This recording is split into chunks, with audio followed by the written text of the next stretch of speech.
I have also repeatedly underlined that the selective targeting of India is both unfair and unjustified.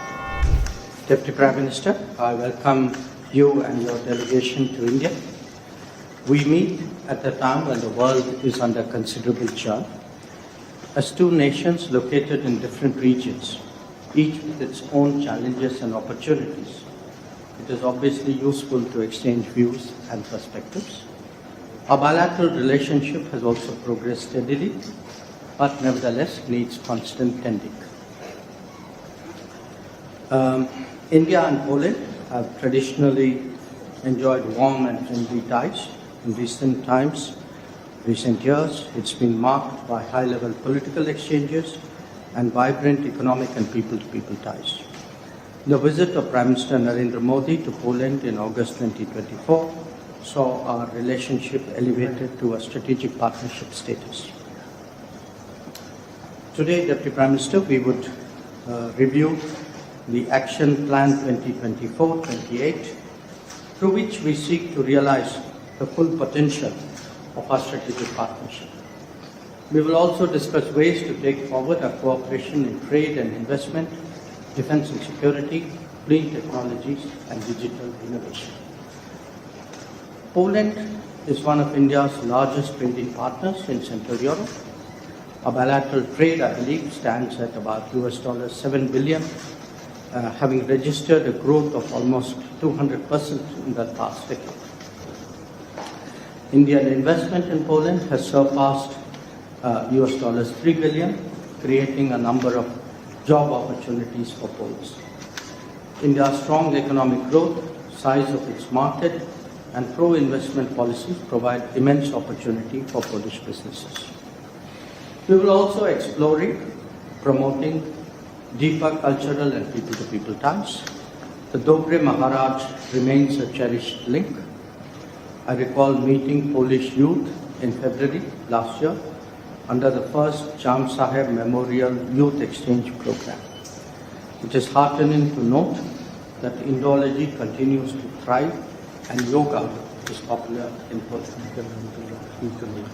Today, our conversation will naturally cover regional and global developments. In particular, an exchange of assessments on our respective neighborhoods would be useful. You have been speaking about it publicly during your visit as well. In recent past, both in New York last September and in Paris this January, I have candidly shared our views on the Ukraine conflict and its implications. While doing so, I have also repeatedly underlined that the selective targeting of India is both unfair and unjustified. I do so again today. Deputy Prime Minister, you are no stranger to our region and are more than familiar with the long-standing challenges of cross-border terrorism. I hope at this meeting to discuss some of your recent travels to the region. Poland should display zero tolerance for terrorism and not help fuel the terrorist infrastructure in our neighborhood. Once again, a warm welcome, and I request you for your opening remarks. Thank you very much for inviting me. As I've already mentioned, I was delighted to be attending for the first time the Jaipur Literary Festival, a great global cultural event. As you said, I personally have been to India many times before, both privately and officially, but for the first time since the establishment by our Prime Ministers of the strategic partnership. And as you said, we want to review the progress and the perspectives. We seem to be the dynamic countries in our regions, and therefore we should explore the opportunities that there are. We are also countries that were colonized in the 19th century, so we have particular sensitivities in that area.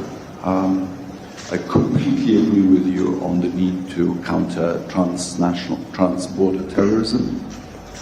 Poland, as you may have heard, has been a victim of both arsons and attempted state terrorism when a Polish railway line was blown up under a moving train just very recently. Fortunately, through the incompetence of the terrorists, there were no casualties. I also completely agree with you on the unfairness of selective targeting by tariffs, and we in Europe know something about that also, and we fear that this is progressing to a global trade turbulence. I was very glad to be able to discuss with you in Paris the state of affairs in the format of Weimar Triangle Plus, and we are hoping that India will continue to stay engaged in Europe.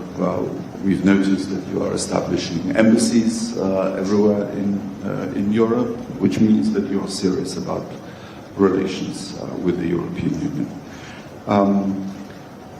It will be the turn of our Prime Minister to come to India, and I hope that happens before too long. Again, thank you for inviting me, and I'm looking forward to our exchanges. Thank you very much. Of course, the selective targeting is not limited to tariffs. I think there have been other forms of selective targeting, but we will discuss. So once again, thank you, Press.